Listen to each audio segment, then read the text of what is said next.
जो जानते पहचानते हैं, ये सारे जनता सरकार मोर्चा के साथी हैं। और बैंकिंग ने जो देश की जनता के साथ जो फ्रॉड किया है ना, उसके दस्तावेज हम ले आए आरबीआई की आर्काइव से निकलवा के, और उस फ्रॉड के हिसाब से हमने आपको कुछ नोटिस सर्व कर रखे हुए हैं, आवेदन दिया हुआ है। ठीक है, आपके पास तो लीगल पूरी फौज है वकीलों की, उस फौज को बोलो कि लाओ यार इसका लूप होल काट के, कोई कह दो जो उनसे पीछे लिए थे वहीं दे दो, निवे लिख के दे दो। है नहीं भाई, जवाब तो बनता है, जवाब है ना जी। तो जवाब के बिना तो कोई लॉजिक ही नहीं, फिर ना कोई पूछण का, ना पीछे मांगण का, ना कूड़ की, तो दूर की बात है। जवाब के बिना तो कोई भाई, क्योंकि ना तो आपसे पैसे ले रखे, बैंक से ले रखे। और बैंक ने देखो, एक कमाल की बात यह है कि बैंक ने जब पैसे दिए थे तब सारी पड़ताल करी थी। मन दे दे। ठीक है जी। अब बैंक ने जब पैसे दिए तो उस टाइम आदमी की पूरी पड़ताल करी, भाई देने लायक है नहीं है, इसका ब्योंत है कि नहीं, जितना गुंजाइश है उससे कम देवे बैंक, तो बैंक कभी उससे ऊपर नहीं देता। तो बैंक की पूरी गुंजाइश के बाद भी ये इस लेवल पे कैसे पहुंचे कि ना दे पाए, ये भी पूरा खेल है, ये भी पूरा षड्यंत्र। ऐसा हो ही नहीं सकता कि बैंक वालों को नवंबर की नोटबंदी से पहले सितंबर वाले जो क्वार्टर है उससे पहले तक डंडा किया जाए कि लोन बांटो, और फिर अचानक से लॉकडाउन हो जाए। तो पूरी स्क्रिप्ट लिखी जाती है पूरी की पूरी कि जमीनों के ऊपर कब्जा कैसे करना है, रुपए का डिवेल्यूएशन कैसे करना है, उस खेल को कैसे बढ़ाना है। तो इस खेल में वो इस्तेमाल करता है हमारे भाई बंधुओं को। अब आप लोग तो हमारे भाई बंधु हैं। अंग्रेज जब आए थे, जब गोलियां चलवाया था जनरल डायर जैसे लोगों ने, वो हमारे तो भाइयों से चलवाई थी। तो अब आपको बुरे बनाएंगे वो, तो ठीक है, खुद तो बैठे हैं वहां, बैठे वहां से पूरी बैंकिंग को घुमा रहे हैं। आप लोगों को पता है कि आप सरकारी कर्मचारी नहीं हो, एसबीआई वाले भी नहीं है, कोई भी बैंकिंग कर्मचारी, मैं बताता हूं, बैंकिंग का कोई भी कर्मचारी, इवन आरबीआई का कर्मचारी भी सरकारी कर्मचारी नहीं है। ये बैंगलोर हाई कोर्ट का आदेश है, वो हमारे पास उसकी कॉपी पड़ी है। मतलब बैंकिंग में काम करने वाला व्यक्ति सरकारी आदमी नहीं है। लेकिन वो फ्रॉड क्या है सबसे बड़ा, कि बैंकिंग वाले आदमी के साथ अगर आप दूसरे तरीके से बात करोगे तो वो अपराध क्या लेते हैं, सरकारी काम में बाधा का। इसीलिए वो बैंकिंग के आदमी के आगे पुलिस के आदमी को करते हैं, वो किसी सरकारी आदमी को लेके आते हैं अपने साथ में, क्योंकि असल में सरकारी वो है, बैंक वाला सरकारी नहीं है। अब बैंक वाले कर्मचारी को भी नहीं पता कि आप ठग रहे हो इनको, अपने भाई बंधुओं को, ठीक, नौकरी कर रहे हैं वो तो कहने की बात है, ये तो आपकी जबान में डाला जाता है कि हमने तो नौकरी करनी। असलियत में तो पता है आपको भी, सारे षड्यंत्रों का पता है, अंदर क्या चल रहा है। अभी आप बैंक में हो, बैंकिंग का आदमी को पता है कि बैंकिंग को छोड़ के बैंक सारे काम करने लग रहे, बीमे बेचने लग रहे, लोगों के पैसे धक्के तक काटने लग रहे, कमीशन काटने लग रहे, लोगों ने दरान धमकान का काम, वसूली का काम, हफ्ता वसूली जैसा काम करने लग रहे। सारा काम बैंक कर रहे, सिर्फ बैंकिंग नहीं कर रहे। बैंकिंग होगी सीएचसी सेंटर से या एटीएम से, बैंकिंग वहां से होगी, और बैंक अंडे देने खातर बैठा गए, लेकिन बैंक के अंदर कुछ भी ऐसा नहीं हो रहा। तो इस पूरे षड्यंत्र के ऊपर जब हम आरबीआई के दस्तावेज लेकर के आए ना भाई साहब, तो आदमी की आंखें जो है ना वो फटी की फटी रह जाती हैं। पता भी नहीं, आप लोगों को भी नहीं पता आपके साथ षड्यंत्र चल रहा है, आपको भी नहीं पता कि आप उस खेल में आप मोहरे बनाए जा रहे हो बेसिकली, लेकिन चल रहा है। क्योंकि गांव देश की जनता जो है वो बेचारी नादान है, उसको नहीं मालूम, उसको रिसर्च करनी सिखाई नहीं, उसको तो स्कूल में रट्टे मारना सिखाया, उसकी औलाद को रट्टे मारना सिखाया। अब आपको ये तो मालूम है कि जितने नोट बैंक छापता है उतने रुपए का सोना भी रखता है, लेकिन कितना रखता है वो तो नहीं बताया, किसी को नहीं बताया। डिवेल्युएशन करोगे तो आपको आजीवन कारावास तक की सजा हो जाएगी। तो वो कौन सी सरकार थी और कौन प्रधानमंत्री था जिस हरामखोर ने पैसे को डिवेल्युएशन का नोटिस जारी करा? सिर्फ एक एग्जीक्यूटिव ऑर्डर से आप पैसा डिवेल्युएट कर सकते हो क्या, बिना कानून बनाए? और जो 47 से लेके आज तक जो डिवेल्युएशन का रुपया था उसका हिसाब मांगेंगे ना, इनकी सारी पुश्तें, आने वाली पुश्तें, कोई सी भी पुश्तें पूरी नहीं कर पाएंगी, इतना हिसाब किताब है। यहाँ पे तो कोर बैंकिंग को ये नहीं पता कि रुपया करेंसी और उसमें बैंक नोट में अंतर है या सेम ही है।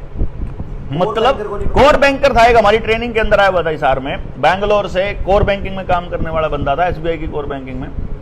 उसने बताया हमारे को। वो हमने उसको बोला, मैं कहा हमारे पास तो बैलेंस शीट है बैंक की, आपने कभी बैलेंस शीट देखी क्या? आपने देखी बैलेंस शीट? नहीं देखी। आपको क्यों नहीं दिखाते?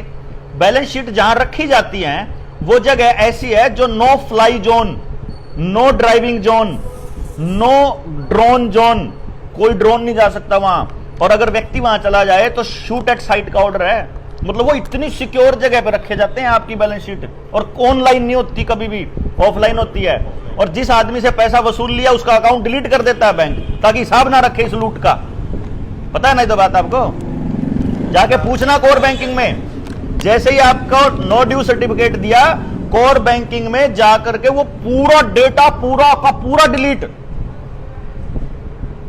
हर लोन अकाउंट नया अकाउंट बनता है, हर एक लोन, मतलब जिस आदमी का बैंक अकाउंट तो एक रह जाए, आपका परमानेंट अकाउंट नंबर तो है, पैन नंबर तो, आधार तो परमानेंट है, बाकी सब कुछ परमानेंट है, सिर्फ एक चीज परमानेंट नहीं है, आपका लोन अकाउंट।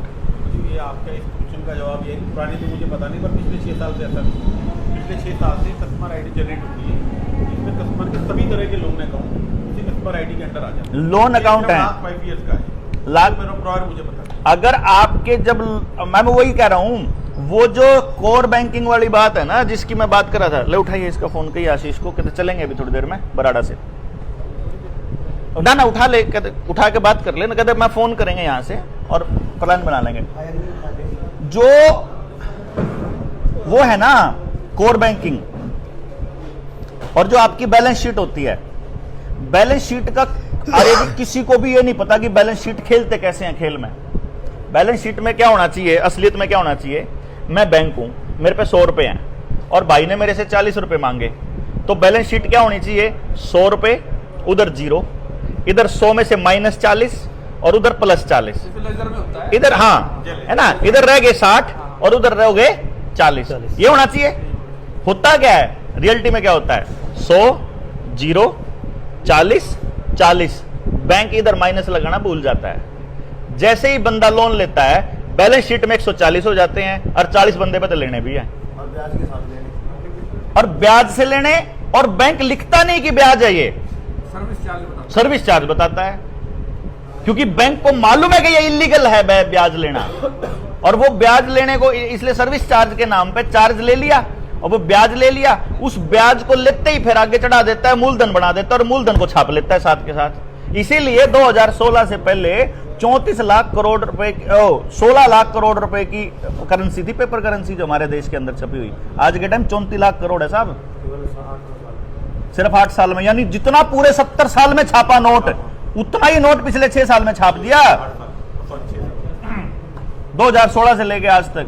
2002 का नोट आया, जब 2000 का नोट आया तब से लेकर, और 2000 का नोट गायब कर दिया, बिना कोई सिक्योरिटी बाजार से गायब। आप 10वीं की सनद पे ले लो भाई साहब, 12वीं की पे ले लो, आधार और कुछ नहीं है, नहीं कति अनपढ़, आधार कार्ड पे ले लो। ऐसा कौन है कि 34 लाख करोड़ रुपया पड़ा हुआ है बंदे की जेब में, और लोन दे रखा 156 लाख करोड़ का। इस टाइम देश की जनता पे 156 लाख करोड़ का लोन है। जब पैसा ही नहीं है बैंकों के पास इतना, जब पेपर करेंसी नहीं छपी हुई, तो लोन कैसे दे दिया, कहां से दिया, कौन है वो देने वाला, कौन से स्टैंडर्ड पे दिया, क्या मानक स्टैंडर्ड है, कुछ तो तरीका होगा यार देने का। मेरे घर में कुछ होगा जब भी तो दूंगा आपको। हाँ मेरे पास है नहीं, मैं देने लग रहा लोन, कमाल की बात। अच्छा मेरे को तो फैक्ट्री खोलने के लिए 1000 करोड़ भी दे देंगे, अडानी को तो खोलने के लिए 10,000 करोड़ भी दे देंगे, मेरे को ये मकान बनाने के लिए तो 2 करोड़ 5 करोड़ में जितना मर्जी लोन मांग लो ले लेंगे। लेकिन बैंक ने आज तक अपनी प्रॉपर्टी क्यों नहीं बनाई भाई, सब कुछ किराए पे, आरबीआई की क्योंकि उनको मालूम है कि हमें भागना है, एक दिन जिस दिन जनता को पता चल गया भागना पड़ेगा। इनके लोग जिनसे आप लोग जो कर्मचारी हो ना बैंकों के, इनके तो लठ मारेंगे आपके पड़ोसी, क्योंकि सच आपने तो प्रोपेगेंडा चलाया ना। अब सरकार ने तो अपना इंजेक्शन वाला प्रोपेगेंडा चला दिया, लेकिन उस प्रोपेगेंडा को घर घर तक पहुंचाने वाली तो आशा वर्कर और आंगनबाड़ी वर्कर थी ना, मास्टर था ना। लठ तो उनका लागेंगे ना, जब लोग मरेंगे लोगों ने पता चलेगा कि इनके धक्के करने तो लोग मरे। तो ये जो लोग सुसाइड करने लग रहे हैं, वो सुसाइड का असली जिम्मेदार तो आप लोग हो ना, जो बैंकों से आ जाते हैं पैसे मांगने के लिए बिना जवाब दिए। भैया हमने तो नौकरी करनी, नहीं कहते अरे नौकरी करनी। वही जो मैं मास्क वाले मामले में फंसा, वो एसडीएम कह रहा था, करा कि हमने तो नौकरी करनी, और नौकरी करने का मतलब ये होगा कि एडीसी न्यू कह देगा कल शाम ने 4 छोरी लेकर आई हो तो देनी पड़ेगी हमने, ऐसा थोड़ी है यार। जो कानून सम्मत बात है सिर्फ उसको मानो, जो गलत बात है उसको मानने का, आप मना करने का अधिकार है आपका यार। अब मैं नहीं मानता यार, ऐसी कोई बात थोड़ी है। ये बात मेरी समाज के, मेरी जनता के, मेरे लोगों के, मेरे देश के खिलाफ है, मैं नहीं मानता। साफ कह दो अपने अफसर को, अफसर क्या कर देगा। लेकिन नौकरी को इतना बड़ा हुआ बना दिया कि नौकरी बचाने के लिए मतलब बाजू आगे कर दी, कल ना पिछवाड़ा आगे कर दोगे। भाई नौकरी को बचानी थी इसलिए कर रहे, मतलब ये तो रेप करवाने के लिए तैयार हो गए ना आप, या तो प्रोस्टिट्यूशन है ना सीधा सीधा, कि आपको नौकरी का, भूख का, पैसा का लालच डाल गए। तो हम तो यही कह रहे थे साहब, हमारा तो एक ही इतना ही कहना था कि भाई इतना जवाब नहीं आंदा। हम तो देखो हमने उसमें चिट्ठी में लिख रखा ना हम आपका 1 रुपया रख दे, ना हमारा इरादा रखने का, लेकिन हमें पता फ्रॉड का अब चला, भाई को पता अब चला, हमें तो पता पहले से ही। हम तो चले जाओ, हमारे तो कोई बैंक वाला लोन नहीं देता। ओह बलारा साहब चाय पियो, पानी पियो, लोन नहीं मांगो, हमने बेरा तो क्यों कर देगा। कब भेजी भाई साहब चिट्ठी आपने? ये 14 तारीख को भिजवा दी थी। 14 अभी जुलाई। हाँ, और 17 तारीख को रिसीविंग भी होगी थी स्पीड पोस्ट से। स्पीड पोस्ट से, और पोस्टल लगा के किस बता एड्रेस? चारों एड्रेस पे भिजवा रखी हैं। ठीक है, प्रतिलिपि हमें भी दे सकते हैं। हाँ बिल्कुल, दे नहीं सकते, हम दे देंगे। प्रतिलिपि हम तो बैठे ही से काम पे प्रतिलिपि देने पे आयरन का है तो आप इनको दे दो, हम चलना जी, हमारा कोई काम होता हम बता दी। बिल्कुल, अजीब खाने का काम है अपना। खाने का काम, चलो खाना खा के चाल पड़ेंगे। चलो करो जी, इतने बाहर खड़े हो जाते इधर अंदर बैठ आप लोग करो बात। हाँ हम अंदर बैठ जाए, आप बात करो।